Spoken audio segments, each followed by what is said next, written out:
So when we talk about a transition time, how long does the industry need? This is clearly a much more complex issue than I guess was originally envisaged by the early policymakers on this. So how much time, given where we stand now, how much time is it going to take to get this in place and operative? I think the answer to that question is kind of what questions do we need to kind of answer? The problem is that we actually haven't got any kind of really consensus opinion on what should happen to the insurance. We all agree as an industry that the proliferation of accounts is an unintended kind of consequence, and we all agree that there's huge benefits to members to try and consolidate those. It's just that we also, I think, as an industry, recognise that the importance. We've had this kind of unintended benefit to members. They've actually got a lot more life insurance attached to those accounts, and I think perhaps we do need to kind of as much time as it takes to kind of decide what should happen to the insurance is really the first question, and then depends on really what the answer is. If we're happy to let that insurance lapse, it could be quite we'd have to accept obviously the detrimental consequences to members.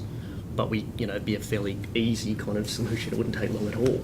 We could also exclude the insurance accounts, and I guess the problem that TAL have kind of realised is there hasn't really been a lot of investigation about what options there are available to support, I guess, the auto-consolidation, but also to preserve the insurance there.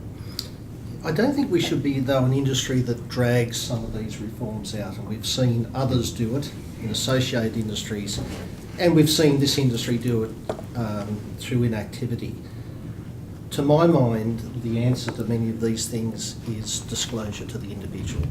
So we are going to consolidate, or we are proposing, I should say, to consolidate your accounts.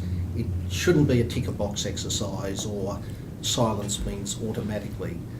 Let's make sure they fully understand the consequences and empower them to make a considered decision.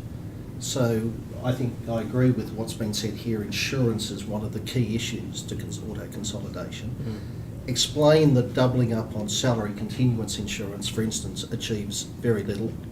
So, but doubling up on death and TPD insurance can be very valuable, especially depending upon your age. So let's make sure standards are set so that disclosure is given to the individuals and they in turn can make a considered decision. I don't think that necessarily needs to be a long and drawn out process.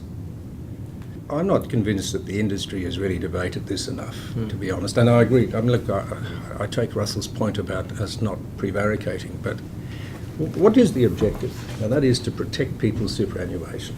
Is auto-consolidation the best means of achieving that, or is a public policy that says that there should be some sort of compulsory or legislated IRFing undertaken? And the problem with that, of course, is that quite a lot of funds don't IRF.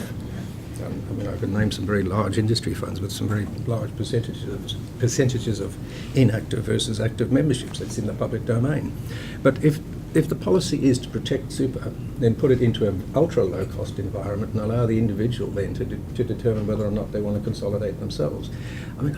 To some extent, while I understand the philosophy, I'm just wondering if going down this route is going to introduce so much complexity and back office cost and inefficiency that the exact opposite to the public policy, the good public policy, is going to be achieved.